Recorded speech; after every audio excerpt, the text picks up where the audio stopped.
Alors un petit avant-goût du Nouvel An chinois avec les représentations habituelles, avec les dragons, mais qui nous signifient tout à fait autre chose.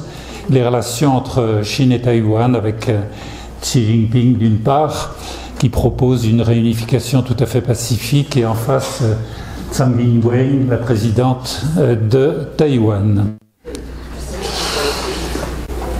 Au départ, je me suis intéressé à ce que les médias, pas forcément de chez nous, disent. Et là, on a un quotidien en langue française du Canada, Le Devoir, le principal, je crois, et qui cible bien, au fond, l'objet de notre intervention d'aujourd'hui.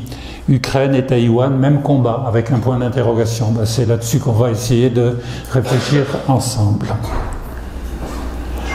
Plus près de nous, il y a 5 mois, un hebdomadaire de Le Point qui titrait, alors c'est pas tant l'alerte à Taïwan, même si c'est mis en caractère très gras, c'était pour montrer là aussi le rapprochement avec l'autre menace, 3 points de suspension. Alors voilà l'objet de notre atelier de ce jour, atelier Ukraine, et donc de regarder ce qui se passe dans cette partie de l'Asie-Pacifique à l'aune de ce qui se passe en Ukraine. Et en voyant bien que ce ne sont pas les seuls, malheureusement, mais il s'agit bien des 2 centres majeurs des tensions géopolitiques, aussi bien en Europe qu'en Asie. Mais ce ne sont pas des tensions qui sont circonscrites à des espaces restreints, pas du tout. Aussi bien en Europe avec le conflit ukrainien qu'à Taïwan, on voit qu'il s'agit d'une guerre en Ukraine ou d'une menace de conflit à Taïwan qui intéresse et qui concerne le monde entier.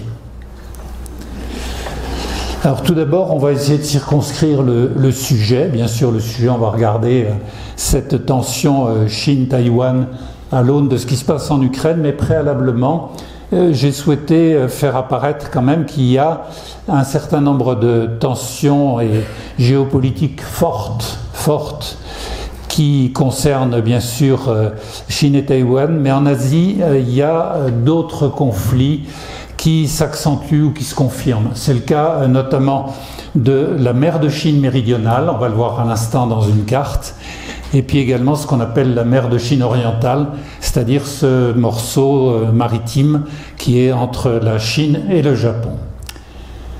On peut noter aussi, en suivant l'actualité, vous voyez que cette région du monde, elle est affectée notamment par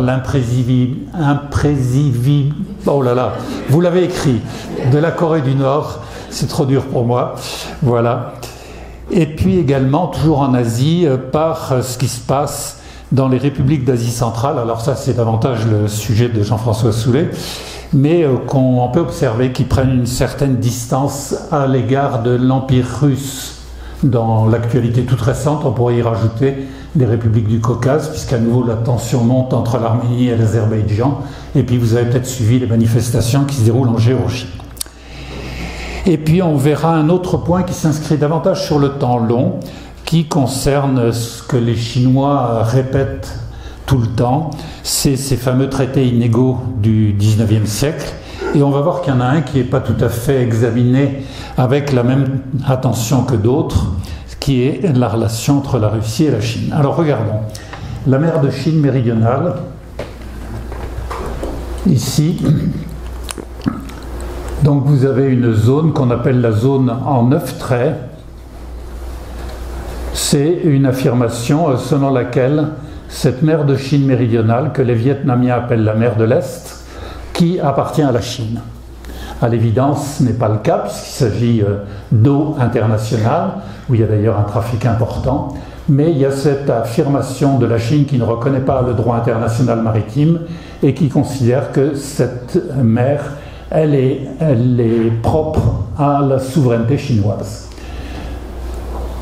Sans en moins parler, ici il s'agit d'îlots à fleur d'eau qui s'appellent les îles Senkaku, qui sont revendiquées bien sûr par le Japon parce qu'en droit, après la conférence de Potsdam, ça avait été reconnu comme tel. Et puis vous avez ce pays étonnant, un peu angoissant à certains moments, qui est la Corée du Nord, qui déploie une activité en matière militaire qui est considérable, qui doit en être à son 6e essai nucléaire. Voilà, pour dire qu'il y a dans toute cette zone des conflits qui sont importants, on les complète. En Asie centrale, vous avez vu que ce qu'on peut dire de manière très résumée, c'est que la Russie aujourd'hui a plus tout à fait la main.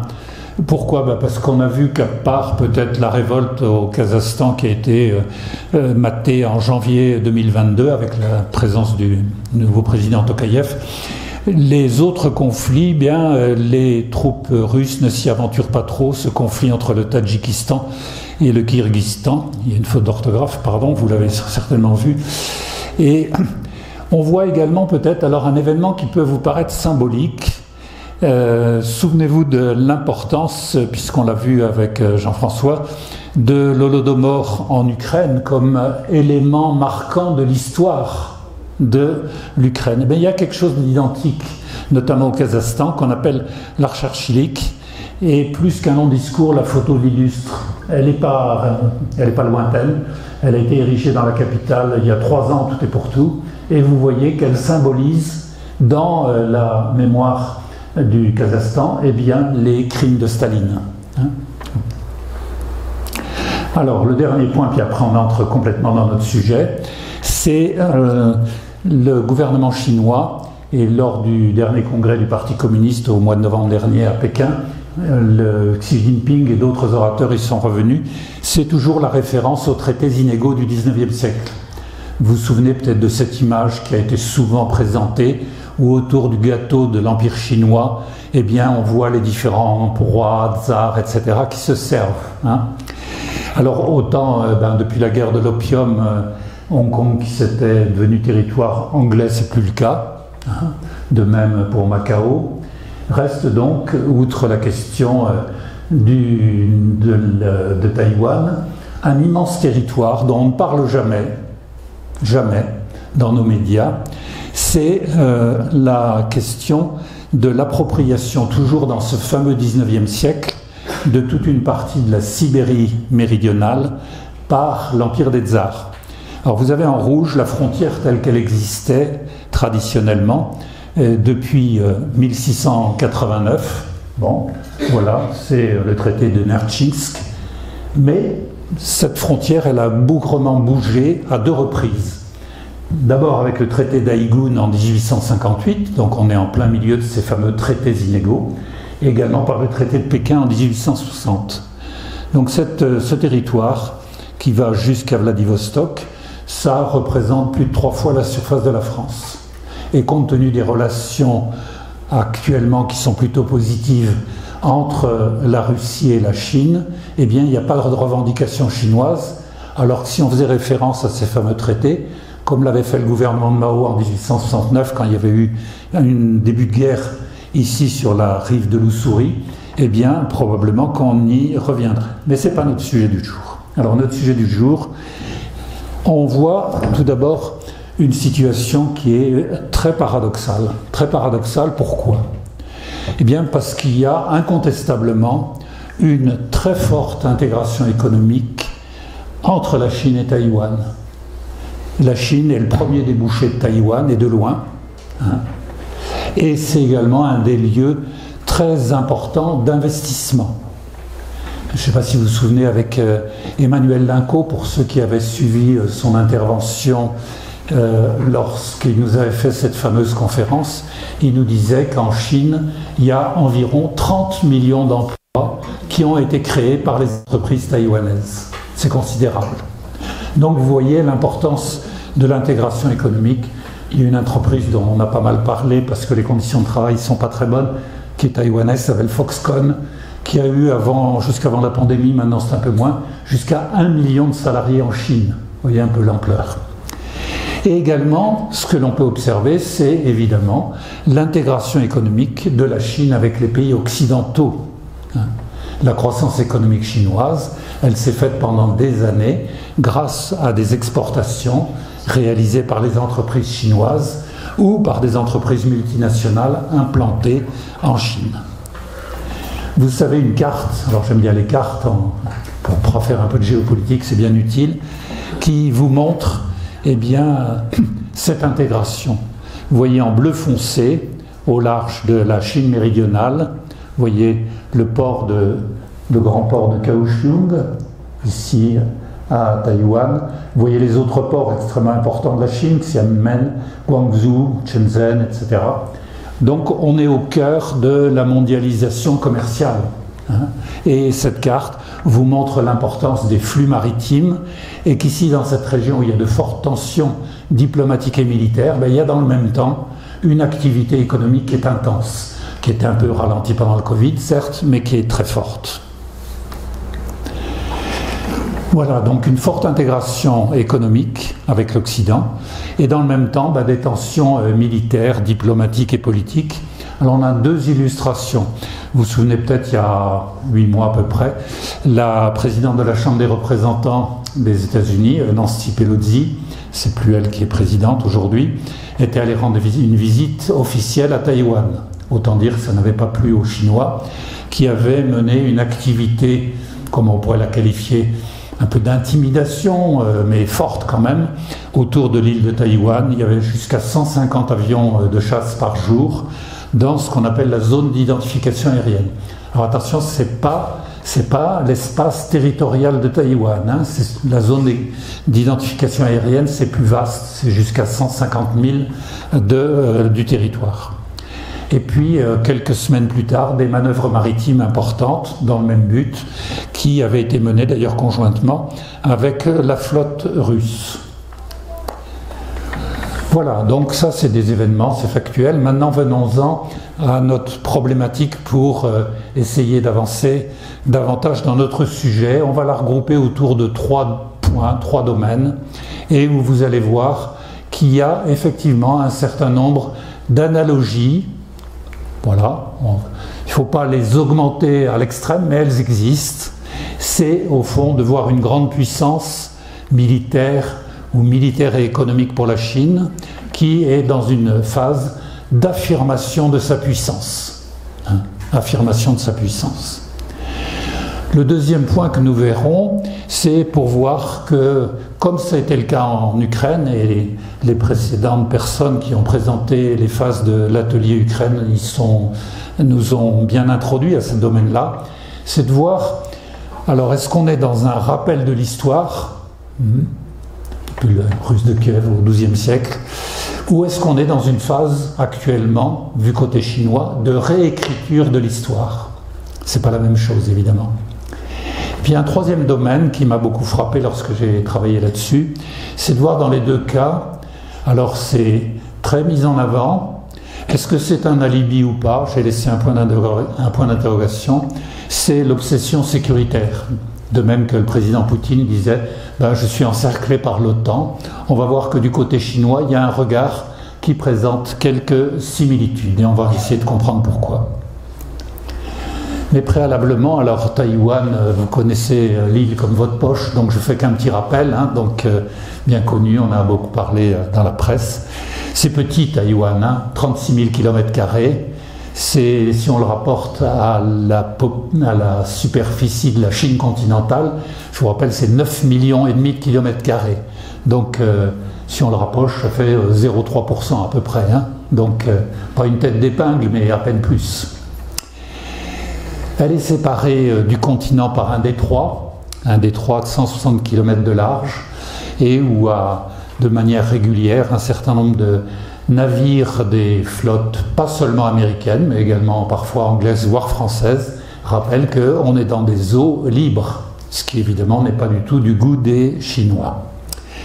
Une population qui a pas mal augmenté depuis la fin de la Deuxième Guerre mondiale, 24 millions de personnes vivent à Taïwan, et ils vivent essentiellement sur la façade occidentale, c'est-à-dire celle qui est en vis-à-vis de la Chine. À gros traits, qu'est-ce qu'on peut dire encore? Qu'il y a incontestablement à Taïwan un très haut niveau de formation. On pourrait tout à fait faire la comparaison avec Singapour, le Japon ou la Corée du Sud. C'est une économie ouverte, avancée, Alors ouverte, on a vu qu'il y a pas mal d'activités avec la Chine, mais ouverte également vers les pays occidentaux, vers les pays de l'Asie orientale comme le Japon ou la Corée, mais également de plus en plus ouverte avec les pays de l'ASEAN. Et je prends un pays d'ASEAN qui est un pays communiste, mais qui n'est pas forcément le meilleur ami de la Chine qu'est le Vietnam, pays du coin que je connais le mieux. Effectivement, les entreprises taïwanaises sont accueillies à bras ouverts. Une économie très avancée, et en particulier, quand on cite Taïwan, tout le monde pense aux semi-conducteurs. On essaiera d'y voir un petit peu plus près cette dimension-là qui est importante. Et puis des revenus par habitant qui sont élevés, avec comme niveau, si on le traduit en parité de pouvoir d'achat, qui sont au minimum 3 fois supérieurs aux revenus des Chinois. Voilà l'île. Alors une île montagneuse, vous voyez le sommet qui est marqué au centre, le Yuchan, ça fait 4000 mètres d'altitude, et vous voyez un petit peu au large de la façade occidentale, je vous dispense des noms chinois, ce qu'on appelait naguère les îles Pescador. Alors les très grandes villes, toute la zone de Taipei, la capitale, tout à fait au nord, une autre très grande ville ici qui est le principal port, qui s'appelle Kaohsiung, puis d'autres villes, vous voyez tout le long de la façade occidentale. Là on se rapproche, vous voyez en bleu Taïwan, une particularité géographique, c'est qu'il y a un certain nombre d'îlots, pas simplement les Pescadors que je viens de citer, mais des îlots qui sont tout proches de la frontière, ou plutôt de la Chine continentale. Là ici vous avez la très grande ville de Xianmen, probablement 9 à 10 millions d'habitants aujourd'hui, et qui est juste en face des îlots qu'on appelle Kinmen, ce qu'on appelait naguère, quand il y avait eu des tensions fortes il y a déjà longtemps, qu'on appelait Quemoy, peut-être un nom qui vous rappelle quelque chose. Et il y a un de mes amis qui me rappelait, puisqu'il a habité plusieurs années à Xianmen, qu'il y avait des navettes, mais tous les quarts d'heure, à l'époque où les choses étaient calmes, qui allaient de Xiamen à Kinmen, et les gens allant faire leurs courses ou allant se baigner sur cette île perçue comme attractive. Alors, donc, on a situé en premier point l'affirmation de la puissance. Ce que souhaitent les Chinois, c'est une gouvernance unique sur Taïwan, la gouvernance assumée par Pékin, y compris, ça figure dans un certain nombre de discours, y compris en recourant à unification par la force, tout en disant que ce n'était pas forcément la voie souhaitée tout de suite. Ce qu'on peut voir aussi, c'est l'affirmation chinoise que les mers et les îles qui jouxtent la Chine sont chinoises. Vous vous souvenez de la carte avec les 9 traits, je vous le montre tout de suite avec une illustration, pardon. Non, elle ne veut pas passer. Voilà. Finalement, quelquefois, les caricatures, là aussi, en disent plus qu'un long discours. C'est ce magnifique caricaturiste qui s'appelle Chapat, qui est suisse, vous voyez, Xi Jinping, qui considère que son sauna, c'est la mer de Chine méridionale. Oui, il n'y a pas besoin d'en dire plus pour voir la concrétisation de ce qui est marqué ici. Donc, que la Chine considère que les mers et les îles qui jouxtent la Chine lui appartiennent. Ce qui évidemment pose un certain nombre de questions en référence au droit international maritime ou en termes de relations diplomatiques. Qu'est-ce que dit Pékin? C'est que la question de Taïwan est une affaire intérieure qui n'admet aucune ingérence extérieure. Ça, j'aurais pu mettre entre guillemets, c'est les termes mêmes qui ont été repris lors du 20e congrès du PCC. Bon, qui s'avise les ingérences extérieures? À l'évidence, d'abord, les États-Unis, c'est clair. L'affirmation de la puissance, on le trouve avec un autre élément, qui est l'importance croissante au cours de ces dernières années des budgets militaires. Et en particulier, quand on a regardé les cartes, vous en êtes peut-être rendu compte, en particulier de la marine. La marine, c'est des budgets qui correspondent à ces ambitions chinoises contemporaines. Ceci étant, alors quand vous voyez des points de comparaison, il faut faire attention. Quand on vous dit en dollars le budget militaire de la Chine est 3 fois moindre que celui des États-Unis, c'est pas tout à fait exact. Parce qu'avec l'équivalent de ces mêmes dollars, si on l'a traduit en yuan, vous avez un pouvoir d'achat en termes d'achat d'armement dans le pays lui-même qui sont bien supérieurs. Donc en réalité, l'écart n'est pas si important que cela. Et puis j'ai repris une citation de Marianne Perron, qui est une bonne sinologue. Dans les bons sinologues, vous avez pas mal de gens, j'en profite au passage pour les signaler. Vous avez Antoine Bondaz, un chercheur qui a vécu beaucoup en Corée, dans tout le coin, qui est vraiment excellent. Vous avez Emmanuel Linco, que vous connaissez puisqu'il a fait une conférence avec nous. Vous avez également Jean-Pierre Cabestan, qui est un très bon auteur. Ce qu'il y a, c'est le problème, c'est que certains livres, ça vieillit vite compte tenu de l'évolution des... Voilà. Bon, il y en a d'autres que vous voyez parfois dans un certain nombre de missions. Il y a effectivement en France de bons sinologues qui ne racontent pas de salade. Voilà. Ah oui, j'y reviens. Alors si je parle d'elle, pardon, ce qu'elle nous dit, et ça je trouve que c'est une expression qui est très juste, quand elle dit que la question de Taïwan, c'est pas pour la Chine une question unique. C'est-à-dire, ça fait partie d'un ensemble plus vaste qui est celle de l'expansion globale de la puissance chinoise sur toute cette zone de l'Asie-Pacifique. Et je crois que son propos est tout à fait juste. Alors, l'histoire dont on se souvient, ou l'histoire qu'on réécrit, ça remonte à loin. Les premiers habitants de Taïwan, c'était des aborigènes, ça remonte à il y a 4000 ans. Autant dire qu'il n'y a pas de traces écrites, donc on ne connaît pas grand-chose sur eux. Puis Formose, on va le voir, et enfin Taïwan. Alors, ici vous avez Madame Tsai Ing-wen, la présidente de Taïwan. Pourquoi je vous mets cette photo ?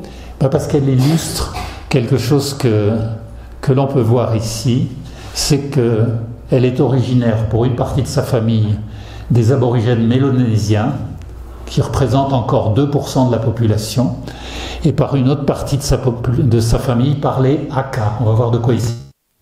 En même temps, on va voir que quand Pékin dit l'île, c'est chinois, point, on va voir que c'est plus compliqué que ça, la réalité. Qu'on est en train de réécrire l'histoire de manière exacte. Alors ces Mélanésiens, ils sont toujours présents, plutôt dans la partie montagneuse de l'île. Bon, et donc ils sont aux alentours de 5 à 600 000 aujourd'hui, plus tous ceux, puisqu'il y a eu aussi des mariages avec d'autres origines, mais ils sont toujours présents et ils ont, en tant que Mélanésiens, une représentation particulière au Parlement à Taipei. Ensuite, on a, vous avez tous en mémoire, bien sûr, les propos de Jean-François Soulet quand il a fait la grande fresque sur la Chine, et il vous a parlé d'un homme assez extraordinaire, qui est cet amiral Zheng He, qui au XVe siècle, a beaucoup navigué. Mais quand on regarde les chroniques, je n'ai pas tout lu, rassurez-vous, de son écrivain, de son scribe, si on peut dire, qui s'appelait Ma Wan, en réalité, il n'est pas tellement allé à Taïwan, il est allé beaucoup plus via le détroit de Malacca, vers la péninsule de l'Inde actuelle, vers Ceylan, vers les pays du Golfe Persique, jusqu'en Afrique. C'était un homme tout à fait étonnant. La comparaison vaut ce qu'elle vaut. Je comparais un tout petit peu comme esprit à Marco Polo. C'est-à-dire, Zheng He, c'était pas l'esprit je viens planter le drapeau chinois de l'Empire dans les territoires que je visite. Pas du tout. C'était un homme très curieux, géographe, ethnologue, on pourrait dire, historien, et qui finalement a permis, via toutes ces expéditions, d'avoir une meilleure connaissance de la zone avant que les Européens n'y arrivent. Donc, il y a bien eu ces expéditions maritimes chinoises, mais qui n'étaient en aucune manière des expéditions de conquête, on va dire. C'était beaucoup plus un but à la fois de connaissance, un but commercial aussi, il n'y a pas de doute. Alors dans l'île, qu'est-ce qui est venu ? Ce sont des habitants qu'on appelle les Hakka. Alors vous, peut-être parfois verrez qu'il y a des études où on met un peu en doute le caractère qui ne seraient pas des Han. C'est faux, hein, c'est faux. Les Hakka sont bien des Han. Simplement, qu'est-ce qui s'est passé? C'est des populations qui ont migré pendant toute leur histoire, depuis notre Moyen-Âge à peu près, et qui sont descendues progressivement vers les zones pas très loin des côtes du Fujian, c'est-à-dire la côte plutôt méridionale de la Chine actuelle. Alors, tant et si bien que, pourquoi ils bougeaient? Parce qu'ils ne trouvaient pas possibilité de s'implanter durablement dans des territoires où la terre, c'était très important et on ne leur faisait pas trop de place. Hein. Donc ils allaient voir ailleurs si c'était possible de s'implanter. Alors est-ce qu'ils ont été réellement persécutés? Non, je ne crois pas, enfin dans ce que j'ai lu en matière d'histoire. Par contre, qu'ils aient été mis à l'écart. C'est vrai, donc ils ont migré vers l'île. Hein. Peu de temps après, bien, outre ces habitants des côtes chinoises, ils ont commencé à connaître cette partie de l'Asie-Pacifique et en appelant cette île, c'est le terme portugais, Formose, ça veut dire tout simplement la belle île. Voilà. Bon, ça rentrait parce que ça serait passionnant, mais j'ai pas le temps de vous faire toute l'histoire. Hein. Un personnage qui est pas de légende, qui a réellement existé, qui s'appelle Koxinga, qui est honoré sur l'île, un peu aussi en Chine méridionale. Alors pourquoi? C'était la dynastie des Ming et qui a débarqué sur l'île et comme il est animé d'un esprit nationaliste, il a chassé les Hollandais, enfin ou plutôt la compagnie des Indes orientales, de la zone au nord du pays. Alors il est honoré et il a été tous ses successeurs dans qu'on appelait les Indes, une sorte de dynastie locale. Il a été chassé par la dynastie des Qing, donc on devrait dire les Qing, à partir de la fin du XVIIe siècle. Les Qing, c'est ceux qui étaient d'origine mandchoue. C'est une dynastie très peu prisée des Han. Alors, on en vient à ce qui concerne notre sujet beaucoup plus, parce qu'on n'est pas là pour faire de l'histoire trop longue. Ce qui est très frappant, c'est que Taïwan, elle a été province chinoise, mais regardez bien les dates. Elle a été juridiquement province chinoise de 1885 à 1895. Alors les dates sont précises, c'est la dynastie Qing qui en fait une province chinoise en 1885, et puis en 1895, c'est le fameux traité de Shimonoseki, à la suite d'une guerre entre la Chine et le Japon, perdue par la Chine, et parmi les conséquences de ce traité, eh bien, l'île devient japonaise. Mais, il y a un mais, il y a une partie de cette histoire qui n'est pas du tout décrite, et c'est dommage, c'est que pendant les 6 mois de cette année 1895, débarque sur l'île, eh bien, il y a eu une tentative d'indépendance et de création d'une république de Taïwan. Bon, ça n'a pas duré longtemps, à l'initiative d'un certain nombre de notables, de lettrés, de créer un territoire autonome. Vous voyez que par rapport à l'aujourd'hui, ce n'est pas anodin cette référence. Ensuite, 50 ans d'occupation japonaise et bien sûr 50 ans qui ont été marqués par un régime autoritaire, certes, mais également un développement économique assez notable, en particulier en voie de communication. Avançons encore parce qu'il faut faire vite. Dans la période contemporaine, on va passer à Taïwan de la dictature à la démocratie. La conférence de Potsdam, 1945, eh bien, prévoit que le Japon doit quitter l'île et l'île est réattribuée à la Chine. Et il y a une période lors du retour des Chinois qu'on appelle la période de la terreur blanche. Là aussi, un événement pas assez connu et qui se traduit par des milliers de morts, probablement 30 000 à 40 000 morts, assassinés par les sur l'île, et qui frappe essentiellement les intellectuels. Vous faire penser à un sujet que j'avais traité avec certains d'entre vous, la Khmer Rouge, où on tuait tous ceux qui avaient un peu de savoir. Quoi. Période de la terreur blanche. 1949, c'est la prise du pouvoir par Mao, et donc les troupes de Chiang Kai-shek, une partie d'entre elles, avec des fonctionnaires, se replient sur l'île. Ils sont à peu près 1,2 million, et Chiang Kai-shek va prendre le pouvoir et imposer le mandarin comme langue nationale. Autre étape importante, 71, la Chine de Pékin est reconnue par de plus en plus de pays et devient membre du Conseil de sécurité de l'ONU. Jusque-là, c'était la Chine de Taïwan qui était le représentant officiel au Conseil de sécurité. C'était une aberration, mais c'était comme ça. Taïwan aujourd'hui n'est plus reconnu que par 13 pays, des petits pays, il n'y en a plus que 13 aujourd'hui. Encore il y en a un hier qui a changé, c'est le Honduras. Bon, vous voyez, ça fait plus grand monde. Ça, c'est en droit. En fait, ça n'a pas tellement d'importance, parce que des représentations de Taïwan dans plein de pays, il y en a. Il y en a énormément. Il y en a chez nous, comme dans beaucoup de pays. Quand je séjournais à Hanoï, j'avais été frappé, parce que l'ambassade de Russie, enfin de l'URSS puis de Russie, c'était assez petit. L'ambassade de Chine, assez petit aussi. Mais par contre, la délégation de Taïwan au Vietnam, c'était beaucoup plus grand. Vous voyez qu'il y a le droit et puis il y a les faits.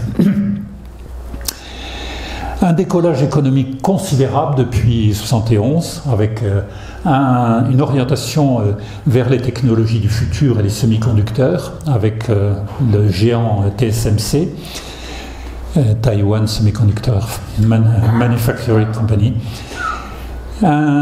Et puis également l'idée développée par Pékin en disant écoutez, revenez dans le giron chinois et puis on va appliquer la politique d'un seul pays avec deux systèmes. Oui. Seulement l'exemple de Hong Kong, ça fonctionne comme un repoussoir, c'est clair. Hein, voilà.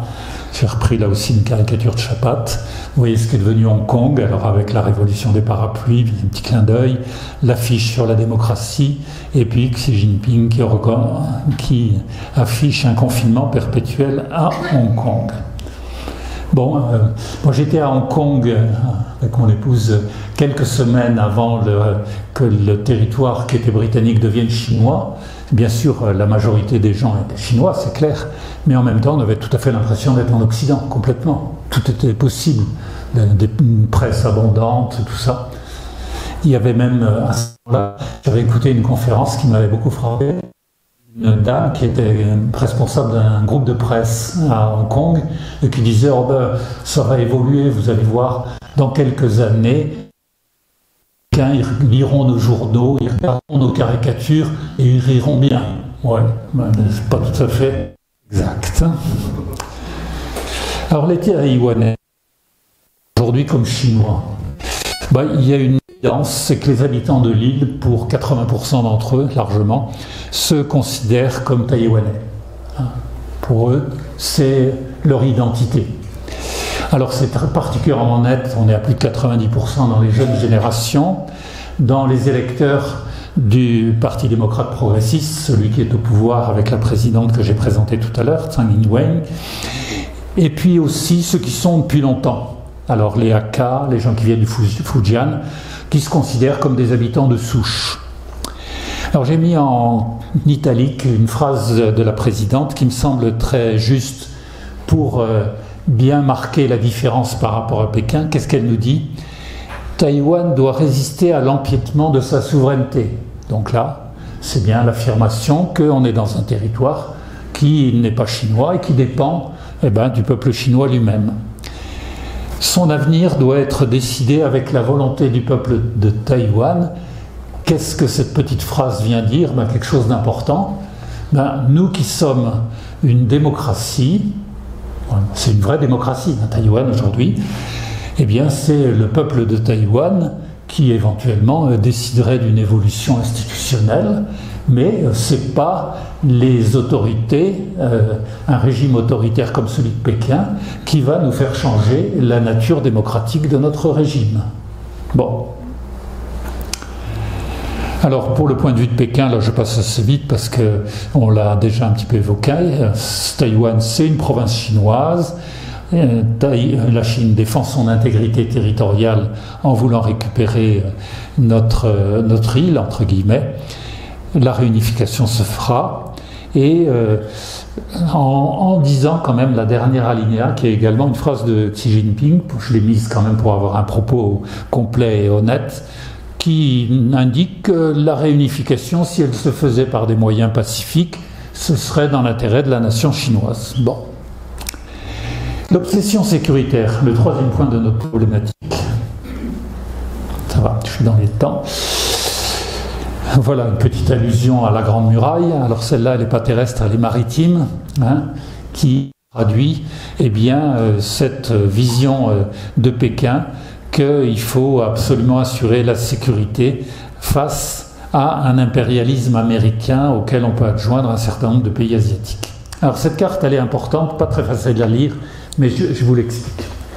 Pour la Chine, vous voyez, il n'y a pas de zone économique exclusive, hormis la prétention concernant ici la mer de Chine méridionale, c'est relativement limité. C'est moins de 2 millions de kilomètres carrés. Je vous rappelle que les zones économiques exclusives des deux pays qui ont les plus grandes zones maritimes, c'est les États-Unis et juste après la France, qui a plus de 10 millions de kilomètres carrés de zones économiques exclusives, c'est-à-dire bien plus que la Chine. Et plus que ça, ce qui inquiète toujours à Pékin, où on argue de cela, c'est peut-être un peu un alibi, en disant face à nous, pour avoir une possibilité d'accès au large, eh bien, il y a une série de pays hostiles. Le Japon, la Corée du Sud, Taïwan, pas qui n'est pas un pays mais un territoire, les Philippines.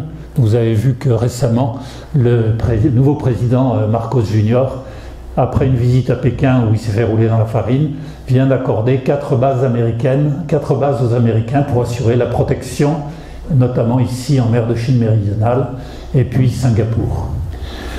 Deuxième ligne qui passe par la grande base et l'île de Guam, et puis plus loin également par les îles Marshall.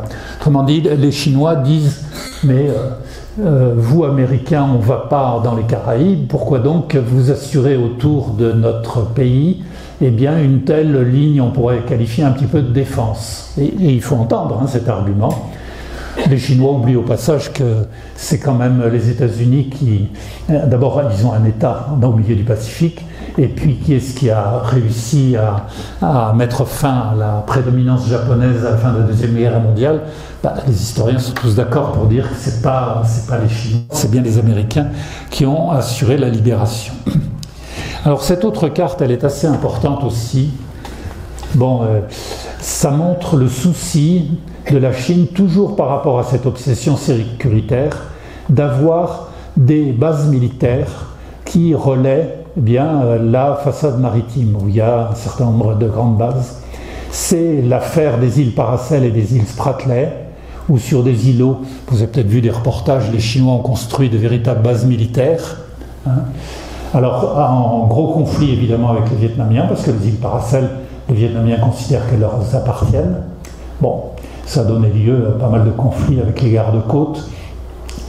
Et ici, où les îles Spratly sont revendiquées aussi par les Philippines. Mais vous avez d'autres ports, ici dans un pays qui actuellement a un pouvoir dictatorial horrible, qui est une junte militaire à la Birmanie, qu'on appelle le Myanmar. Et ici le grand port de Sittwe, qui est une base chinoise, ou le port de Mergui. Un autre cas, puis je vais arrêter là pour ces bases militaires, au Sri Lanka. Le Sri Lanka est un pays qui avait imprudemment souscrit beaucoup de prêts auprès des Chinois, et les Chinois pratiquent la diplomatie de la dette. La diplomatie de la dette, c'est-à-dire vous ne pouvez pas rembourser, bon ok, et bien à ce moment-là, vous nous cédez ici ce grand port qui est au sud de l'île. Alors est-ce qu'on va vers un conflit majeur? Pas facile d'aborder une question comme celle-là. La finalité, il n'y a aucun doute, pour Pékin, c'est le rattachement de l'île. Mais par contre, Pékin ne donne pas de réponse précise à plusieurs aspects, le quand, le comment et quelle opportunité stratégique. Pas dit. Alors on vous dit c'est 2049 pour le centenaire de la République, ce serait plutôt, etc. Bon, il n'y a pas de propos officiel qui affiche une date. Quant au comment, les Chinois, ils observent ce qui se passe en Ukraine, très nettement. Vous vous souvenez qu'Emmanuel Linko nous avait dit si les troupes de Poutine étaient arrivées dans les 3 jours à Kiev, dans la semaine qui suivait, Pékin aurait fait une tentative sur l'île. C'est pas forcément faux d'ailleurs, hein, ce point de vue. Je ne sais pas d'où il tient tout ça, c'est un meilleur sinologue que moi, mais en tous les cas, et vous vous souvenez peut-être dans sa conférence, il l'avait affirmé. Alors, qu'est-ce qu'ils voient les Chinois? Et qui évidemment leur pose question. Ils voient les échecs de la Russie, hein. Ils voient la détermination américaine, on va dire occidentale en général. Ils voient l'unité de l'Europe, pensant que c'était quelque chose d'impossible, cette unité des 27. Ils voient l'unité de l'OTAN et ils voient les votes à l'ONU. Et les votes à l'ONU, quel pays a soutenu la Russie? Il y en a un seul. C'est la Corée du Nord. Il n'y en a pas d'autre.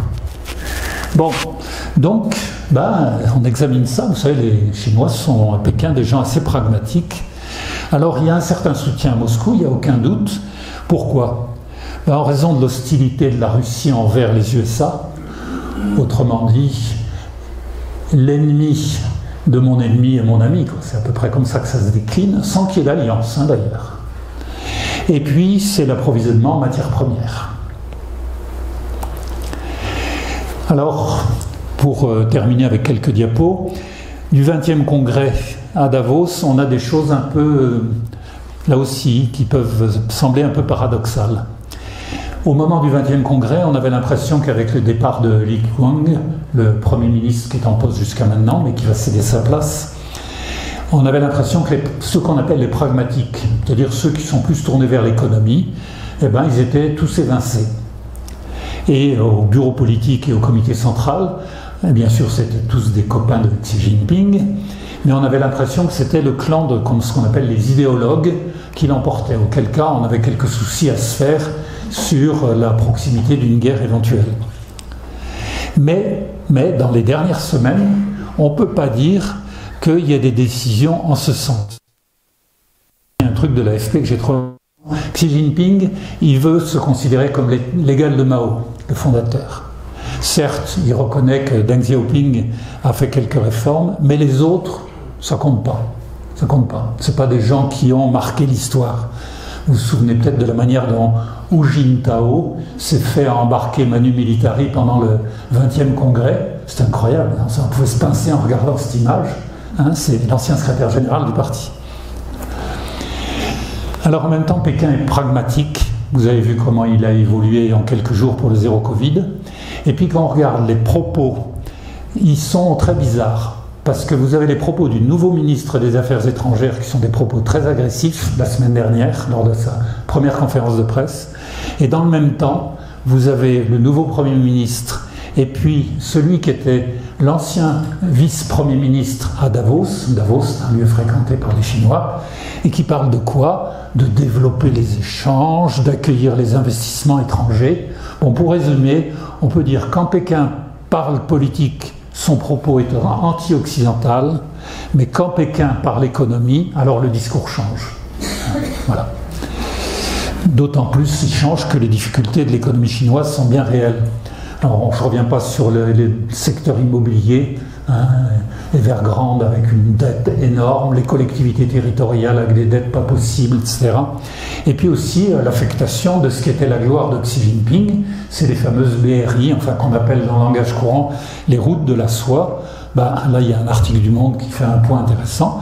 Comment le chantier du siècle, tel que le voulait Xi Jinping, s'est enlisé, tout simplement parce que les Chinois, pendant la période du Covid, avaient moins de moyens, et puis aussi parce que les routes, elles allaient vers des zones de tension, et notamment vers l'Europe orientale. En même temps, la Chine, il y a un point qu'on peut souligner, sur qui elle peut compter. Alors, il y a un point qui n'est pas souvent souligné, mais c'est que la Chine, ça correspond à une tradition politique, la Chine n'a pas d'alliés. Elle n'a pas d'alliés. Elle peut avoir un partenaire privilégié, en ce moment c'est la Russie. Elle tient, comme le pendu au bout de la ficelle, la Corée du Nord, parce que c'est elle qui la ravitaille, mais en même temps c'est pas un allié très fiable, enfin un allié.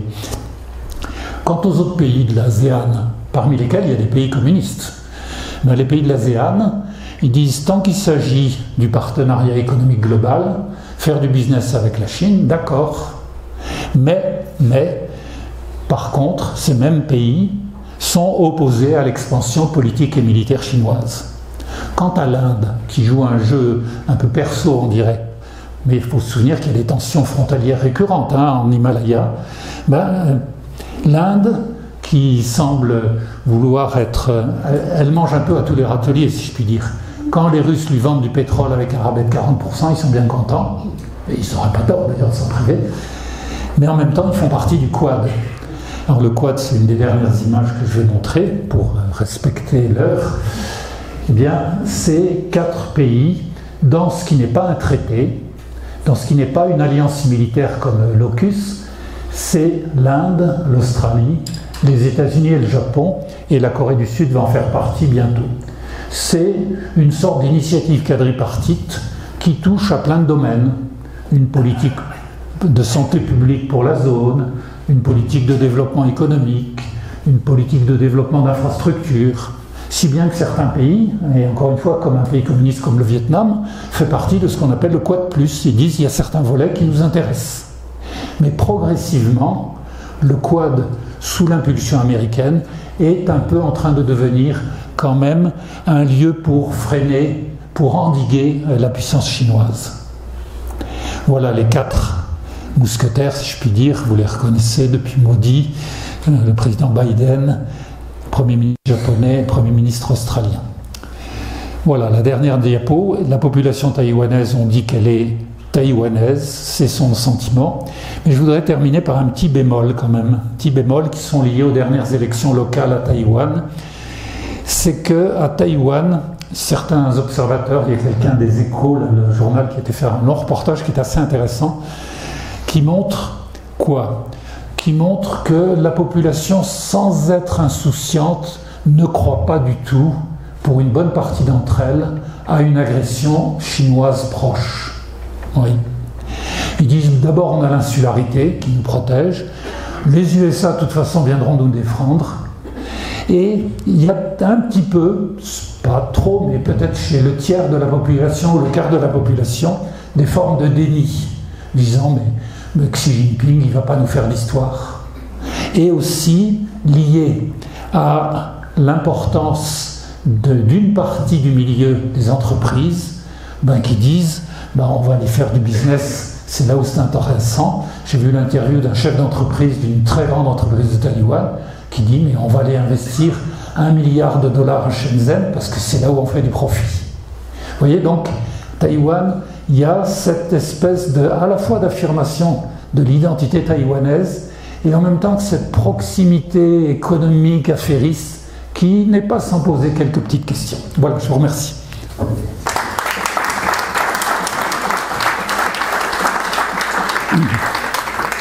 Et puis là, maintenant, le temps est venu pour le débat, avant qu'on ait tout à l'heure la revue de presse. Alors, le micro, je l'ai là, mais si vous venez jusque-là pour être entendu, ou sinon je peux relayer la question si ce n'était pas assez fort. À vous. Oui, Bernard. Alors, tu nous as dit que Chiang Kai-shek est arrivé avec 1 200 000 personnes. Ouais. Et combien de résidents Hakka ou autres À l'époque. À l'époque 6 millions. D'accord. Alors, ça se discute quand même. Ça se discute les 6 millions ou les... Non, je trouve que l'affirmation de la Chine continentale de dire que Taïwan c'est la Chine, oui. Même si tu nous as un peu prouvé le contraire historiquement, quand il y a eu l'accueil de Chiang Kai-shek, oui. C'était une prise de position. Oui, c'est vrai. C'est vrai, mais en même temps, alors juste un point sur le Kuomintang, c'est-à-dire le parti de Chiang Kai-shek aujourd'hui, il y a des choses qui sont un peu surprenantes. C'était historiquement le seul parti qui voulait refaire une seule Chine, mais une seule Chine, la leur, c'est-à-dire avec la prétention de virer les communistes de Pékin et d'être eux-mêmes la Chine. Bon, vous voyez un petit peu, je ne dis pas l'outrecuidance, mais l'arrogance du propos. Alors on peut penser que dans la jeune génération du Kuomintang, ça a disparu, et bien pas totalement. Aux élections locales, la mairie de Taipei et celle d'une autre ville dont j'ai oublié le nom, ont été reprises par le Kuomintang. Donc par un parti qui affiche une forme d'appartenance chinoise, pour répondre à ton propos. Oui. Donc ça existe encore, hein, ça, il ne faut pas le nier. Oui. Oui. A-t-on des informations fiables sur la fourniture ou non d'armes de la Chine à la Russie? Alors, pas plus que vous, je n'ai d'informations fiables. Simplement, ce qu'on sait, c'est que les exportations de la Chine vers la Russie ont augmenté, de même que les importations de gaz et de pétrole, et que certaines exportations chinoises vers la Russie sont des matériels civils ou sont des matériels militaires. Quand vous envoyez des pièces pour un moteur de camion, c'est pourquoi? C'est civil ou c'est militaire? Alors les Chinois disent on n'envoie pas de matériel militaire. Voilà. Mais je ne peux pas en dire plus, je ne sais pas. Oui. Pendant très longtemps, les sinologues nous ont dit que la Chine était un pays impérialiste, qu'elle se considérait comme le centre du monde, c'était l'empire du milieu, Oui. ce n'était pas un pays impérialiste. Et on a l'impression que c'est depuis l'arrivée de Xi Jinping qu'il y a une véritable politique d'expansion. Oui. Est-ce que c'est un axe profond de la politique chinoise ou est-ce que c'est un événement intercurrent et que cet impérialisme chinois, ce n'est pas tout à fait le fond de la pensée chinoise? Alors que ça soit daté certainement plus depuis 2012, l'arrivée de Xi Jinping au pouvoir, c'est clair, là tu as tout à fait raison de le rappeler. Alors, il faut voir qu'il y a quelque chose dans la course qui s'est déroulée pour l'instant, surtout au plan économique, entre les deux grands, États-Unis et Chine. L'idée d'être à terme pour les Chinois la première puissance économique mondiale. Ça c'est clair, ils ne s'en sont jamais cachés. Est-ce que pour autant cette expansion économique allait de pair avec une expansion politique, voire territoriale? Oui et non. C'est-à-dire, l'affirmation chinoise, c'est de dire on n'a pas d'ambition territoriale, hormis le cas de Taïwan. Seulement quand on voit la manière dont ils pénètrent par le biais notamment de la politique des prêts et de l'endettement, on voit bien qu'aujourd'hui, il y a de par le monde, en Asie comme en Afrique, des pays qui sont des pays vassaux. Pourquoi? Je prends un petit pays que je connais, qui est le Laos. 50% du budget aujourd'hui, c'est pour rembourser des prêts chinois. Comment on peut se développer quand on est dans une situation de telle dépendance? On pourrait le reprendre pour une république d'Asie centrale comme le Kazakhstan qui s'est pas mal endetté aussi, et où on voit bien la pénétration. Pourquoi? Alors pour des raisons économiques peut-être, mais il y en a d'autres. Il y en a d'autres, c'est que les Ouïghours et les Kazakhs, culturellement, ils ne sont pas très éloignés les uns des autres. Et qu'autrement dit, aux marges de la Chine est assez contente d'avoir ce qu'avait l'empire des tsars, puis l'empire soviétique pendant longtemps, c'est-à-dire des territoires maîtrisés pour éviter, y compris des soucis en interne. Voilà ce que je veux dire. En Asie-Pacifique, on a bien vu que ça ne serait pas une limite à quelques îlots comme les Paracels ou les Spratly pour faire des bases militaires.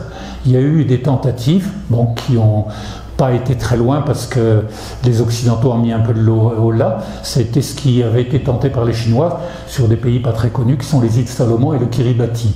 Je veux dire, je ne sais même pas trop où c'est sur une carte.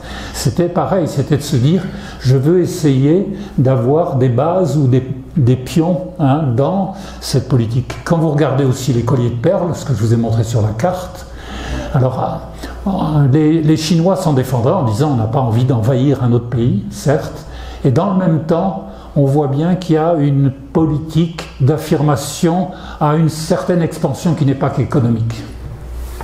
Je crois, mais je peux me tromper. Oui. Oui, ce serait Amida. Vous poser deux questions. L'une, une vision géopolitique qui est le glacis de la guerre froide qui a séparé des pays, Allemagne de l'Est, Allemagne de l'Ouest, Sud-Vietnam, Nord-Vietnam, Corée, Nord-Sud, Taïwan. en quelque sorte une Chine du Nord avec une petite Chine du Sud d'un côté, et une réunification qui s'est faite pour l'Allemagne, pour le Sud-Vietnam en sens inverse à partir du Viet Cong, Corée du Nord, Corée du Sud, toujours pas de réunification, et pour la Chine c'est pas le cas. Ça c'est la première vision que je vous propose. Et la deuxième question, imaginons que le système communiste chinois s'effondre pour une raison peut-être dans quelques années d'une énorme crise économique. Est-ce que le modèle taïwanais ne serait pas éligible dans l'après-communisme chinois? Et à ce moment-là, peut-être qu'il y aurait une aspiration, y compris de Taïwan, d'une réunification dans la mesure où ils auraient le même régime politique et économique. Ah, là je suis face à des questions pas simples. Alors, ce que l'histoire nous montre, c'est qu'il y a des réunifications qui s'opèrent et qui montrent près de chez nous le cas de l'Allemagne, qui nous a beaucoup intéressés au cours de ces dernières années, bien sûr. En ce qui concerne le Vietnam, bon, c'est un pays où j'ai eu la chance d'aller à plusieurs reprises. C'est un pays tout à fait étonnant parce qu'il y a une très forte identité de la culture vietnamienne et qui s'est construite dans l'opposition aux grands voisins du Nord. C'est-à-dire, paradoxalement, on pourrait dire, mais la victoire, c'est la victoire du Nord sur le Sud, donc des communistes sur les alliés des Américains, et qu'en même temps, il y a un événement qui me paraît très significatif, c'est 1979, ce qu'on appelle de manière un peu abusive la troisième guerre d'Indochine. La première, c'est contre les Français, la deuxième contre les Américains, et la troisième contre les Chinois. Ça aussi, c'est une part d'histoire pas très connue. En 1979, pour punir, entre guillemets, le Vietnam rouge, moi je dis pas occupé, je dis libéré, ce qui n'est pas la même chose, les troupes chinoises avaient commencé à envahir le nord du Vietnam. Oui. Seulement, qu'est-ce qui s'est passé? Je vais vous la faire court, ils se sont pris une veste. Hein? Les Chinois, ce n'est pas des guerriers en général, et face à une armée comme l'armée vietnamienne, ils ont fait 50 km et ils ont dit, c'était très amusant, tous nos objectifs sont atteints, donc on peut rentrer chez nous. Bon, voilà, donc c'est une manière de dire qu'à proximité de la Chine, il y a des réunifications qui sont paradoxales, parce qu'à la fois on pourrait se dire c'est plutôt un régime de type communiste, capitalo-communiste, moi je dirais, parce qu'il y a un affairisme au Vietnam qui est assez marqué, mais qui est, voilà, aujourd'hui, le Vietnam, il est complètement inscrit dans la réalité de l'ASEAN. C'est ça, le devenir. La Corée, c'est un peu inquiétant, parce que ce leader, il est complètement imprévisible. Alors après, qu'est-ce qu'il en serait sur la question de la réunification Chine communiste après trop de difficultés économiques? Moi, je me sens incapable de faire de la géopolitique comme ça sur une projection sur l'avenir. Moi, je crois quand même que Taïwan, aujourd'hui, avec la jeune génération qui va monter, ils sont taïwanais, point. Hein. Et quel que soit le devenir, je crois, de Pékin, ils seront taïwanais. Ouais. Il me semble, hein. Mais encore une fois, je peux me tromper. Tu m'arrêtes quand tu veux faire la revue de presse. Hein. Mais ici, il nous reste quoi? Quelques minutes? 10 minutes? Ah, question. Madame. Les Taïwanais, qu'est-ce qu'ils pensent justement de la guerre entre l'Ukraine et la Russie par rapport à l'Ukraine, justement? Est-ce qu'ils ont une vision? Est-ce que ça les inquiète? Alors, ce que j'ai pu en entendre ou en lire, après, il y a eu une très très grande attention, notamment dans les premiers temps de la guerre, et qui a concouru à une prise de conscience de leur vulnérabilité éventuelle face à un grand voisin pour la Chine, et avec une sorte d'admiration, pas candide, mais un peu étonné, on va dire, devant ce pays apparemment petit qui arrivait à résister. Et du coup, ça a eu une certaine incidence dans la vision de la population taïwanaise. Dans le même temps, là aussi, c'est là où il y a parfois des petites ambiguïtés dans ce pays-là, c'est que quand la présidente a proposé de prolonger le service militaire, où pratiquement il n'y a pas grand monde qui le fait, qui est de 4 mois, à 1 an, c'était une levée de bouclier en disant « Oh non, pas question, on retourne à nos affaires, on ne va pas aller faire le petit soldat ». Vous voyez, c'est un petit peu curieux, mais ça fait partie de ce qu'ils sont. Mais en tous les cas, l'impact dans les premiers temps de la guerre, et je crois encore aujourd'hui, est fort, oui, il n'y a pas de doute.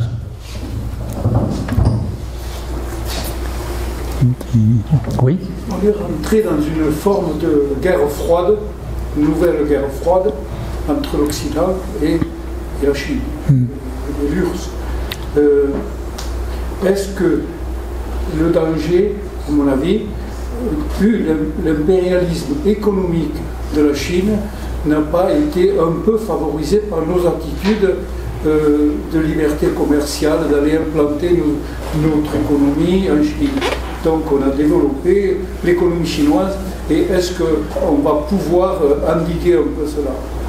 Alors sur le rythme de croissance de l'économie chinoise, vous avez complètement raison. Ça, tous les travaux qui ont été faits là-dessus montrent qu'avec l'arrivée d'entreprises occidentales qui voulaient profiter d'une main-d'œuvre bon marché, quitte à faire des transferts de technologie, c'est comme ça qu'on appelle les choses, avec l'entrée de la Chine à l'OMC, l'Organisation mondiale du commerce, les Chinois ont joué très habilement pour avoir un rythme de croissance considérable. Ça, c'est clair, c'est une évidence.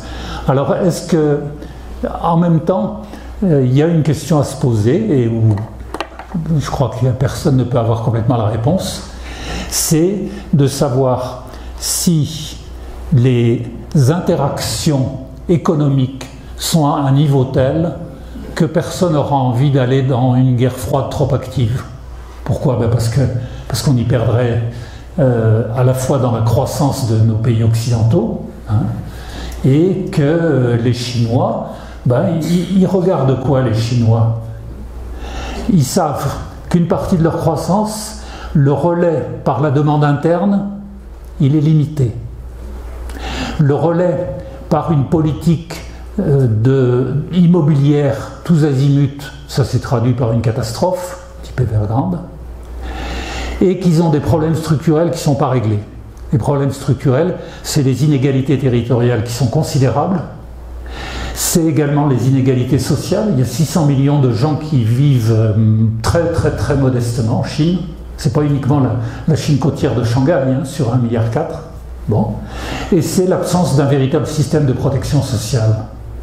Donc, un gouvernement chinois, et c'est en ce sens-là que les propos d'il y a 3 jours là, du Premier ministre étaient assez intéressants, il dit, attendez, on a envie de faire des relations économiques, des investissements. Il traduit une certaine volonté chinoise. Ce qu'il y a, c'est que Xi Jinping, on ne sait jamais sur quel registre il est, côté idéologue ou côté pragmatique. Mais si on raisonne un peu sagement, ils ont tout intérêt à limiter au maximum une querelle qui prendrait l'aspect de la guerre froide pour assurer un développement de leur propre pays qui est confronté non seulement à des difficultés conjoncturelles, mais à des difficultés structurelles. Ah oui, juste un point, pardon, que j'ai oublié, excusez-moi. Sur la démographie, c'est un des points où ils ont une difficulté structurelle, mais énorme, énorme. Pourquoi? Lié à la pyramide des âges, je ne sais pas si vous l'avez vu, la pyramide des âges en Chine, mais enfin avec ce creux, et puis vous avez un autre problème, alors qu'il y a un problème de société, mais il y a un déficit entre 15 ans et 35 ans de 40 millions de femmes. Je ne sais pas si vous vous rendez compte, mais ce que c'est à gérer un pays dans ces conditions-là? Comment on fait? Moi, je ne vois pas comment il peut faire. Et est-ce que politiquement, il y a un danger aussi, vu tous ces problèmes, il y a des luttes à l'intérieur politique? Et on ne sait pas trop comment ça va se traduire. On ne les connaît pas, c'est ça le problème. Valérie Niquet, qui est aussi une très bonne sinologue, vous la voyez quelquefois dans le plateau de C'est dans l'air comme émission, Valérie Niquet. Elle dit qu'il y a des tensions parce d'abord elle parle chinois, elle lit la presse chinoise, elle a des amis en Chine qui lui font part d'un certain nombre. Mais en même temps, même si on sait qu'il y a des personnes qui ne sont pas toutes d'accord, quand il y a un vote, alors je ne parle pas du 20e congrès du Parti communiste, on a vu, mais le tout récent, puisque c'était il y a quelques jours, quelques semaines, pour réélire Xi Jinping président, Là, à l'automne dernier, c'était secrétaire général. Là, c'est pour être président. Ben, sur les 2956 votants, eh ben, il y a eu 2956 votes pour Xi Jinping. Donc, une opposition, si elle existe, ce qui est possible dans un régime très autoritaire, elle se tait en attendant peut-être des jours meilleurs. Mais elle ne peut pas prendre la parole, sinon on se retrouve en prison. Bon, eh bien merci. Si cette vidéo vous a plu, vous pouvez nous rejoindre à l'Université du temps libre de Tarbes et de Bigorre à l'adresse utl-tb.info. Et n'oubliez pas, si ce n'est déjà fait, de vous abonner.